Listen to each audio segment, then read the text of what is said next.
साहब ने भी हमें ज्वाइन किया। बहुत शुक्रिया मंसूर साहब वक्त देने के लिए। ये जो सूरत हाल पैदा हुई है, एक तरफ मुआहिदा करने के लिए, मुज़ाकरात करने के लिए हमास कतर में मौजूद था, दूसरी जानिब हम देख रहे हैं कि इसराइल की जानिब से उस ग्रुप पे हमला कर दिया जाता है। किस तरह से देख रहे हैं इस सिचुएशन को? सीज फायर के मुआहिदे को सबुताज करने की कोशिश है इसराइल की जानिब से? जी, एक सोची समझी सिर्फ और सिर्फ इसराइल की नहीं, इसमें अमेरिका भी एक कॉम्प्लेक्स है। अमेरिका की सरपरस्ती, उसकी बराह रास्त नॉलेज और इंफॉर्मेशन के तहत ये अटैक किया गया है। और यही वजह है कि इस वक्त एक दूसरे की जो बदअमालियां हैं उस पर पर्दापोशी के लिए इसराइल इस नौइयत का बयानात का सहारा ले रहा है कि हमने अमेरिका को इस कार्रवाई से पहले आगाह कर दिया था।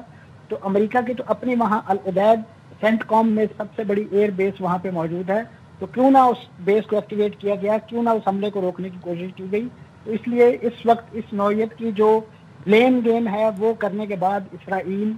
अपनी इस जिम्मेदारी से जो वो बच नहीं सकता। और खासतौर पे वो तो अलल ऐलान इस बात का एतराफ़ कर रहा है कि हमला उन्होंने किया है, और उन्होंने खासतौर पे हमास की उन मुज़ाकराती टीम को जो है वो एक सेशन के दौरान निशाना बनाया है कि जब वो इस पूरे पीस प्रोसेस के हवाले से खासतौर पे ये जो सियासी मुज़ाकरात चल रहे थे उसमें कोई निगोशिएशन को फाइनल टच देने के लिए इस वक्त एक सेशन कर रहे थे। तो वहाँ पे जिस अंदाज से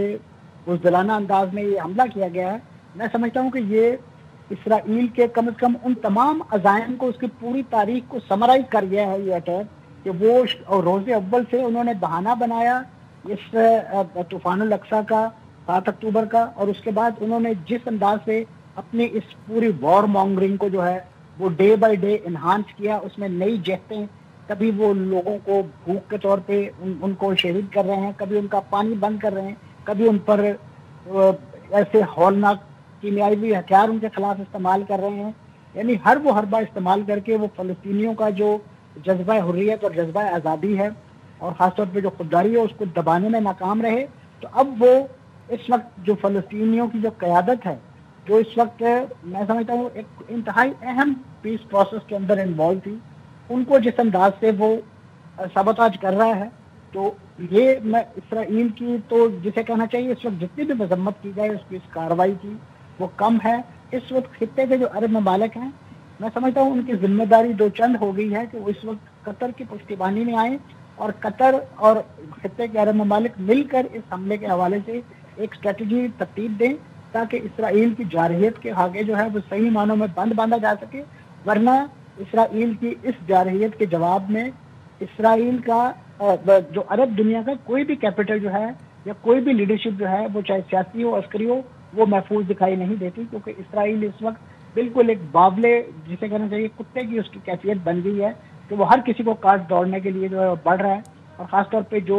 यरूशलेम के अंदर जो उनके खिलाफ एक कार्रवाई हुई, उनके बस के अंदर जो फ़लस्तीनी मज़ाहमतकारों ने जो है कार्रवाई के नतीजे में उनके 6 लोगों को जो है वो तहक़ीक़ किया, वो एक ऐसी चीज़ है कि जिसके बाद इसराइल के वज़ीर-ए-आज़म और उनकी जो वॉर मॉन्गरिंग कैबिनेट है उसके पैरों तले से ज़मीन निकल गई है। वो कभी इस नौइयत के बयानात देते हैं हम कैदियों को खाना देना पेंशन के तहत, कभी भी किसी कैदी को खाना देना बंद नहीं कर सकते। लेकिन इसराइल और अमेरिका ऐसे 2 ममालिक हैं कि जिन्होंने इस वक्त पूरी दुनिया के मैं समझता हूँ जो ज़ाब्ते कायदे डिप्लोमेसी उसको दीवार के साथ मंसूर साहब, हमास के नुमाइंदे मुज़ाकरात के लिए कतर में मौजूद थे जब ये इसराइल की जानिब से हमले किए गए, तो बज़ाहिर ऐसा लग रहा है कि इसराइल इन तमाम तर मामलात को सेटल ही नहीं करना चाह रहा, जबकि अमेरिकी सदर ने ये कहा था कि इसराइल को मैंने मना लिया है तमाम तर शराइत के ऊपर। अब हमास के लिए आखिरी वार्निंग है कि हमास भी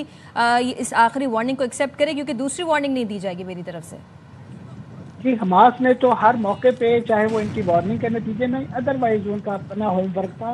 उसको उन्होंने फर्दर करते हुए हमेशा इस बात का इंदिया दिया है कि वो इस कज़िये का हल चाहते हैं, लेकिन उन उसूलों और ज़ाब्तों की बुनियाद पर कि जिसके लिए उन्होंने तकरीबन 64,000 जानों की कुर्बानी दी है, वो सिर्फ और सिर्फ किसी खत्ता ज़मीन के हवाले से नहीं था, वो एक उसूली मौक़िफ़ था कि उसको जो इम्प्लीमेंट किया जाए। लेकिन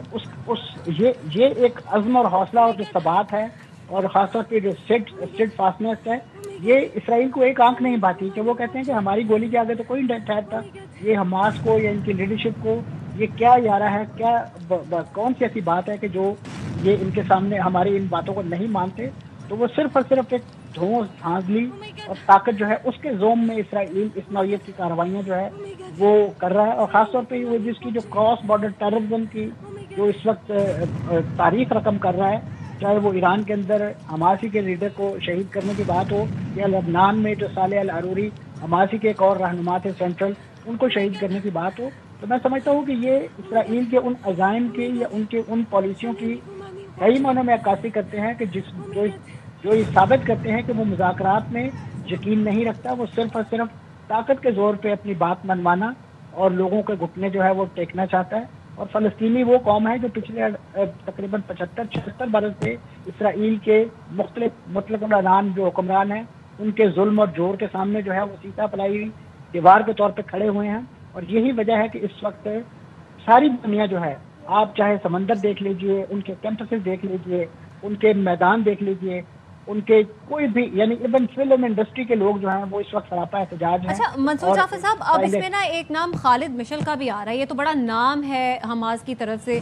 तो अब इसके बाद तो यकीनी तौर पर हमास के लिए एक बहुत बड़ा लॉस है।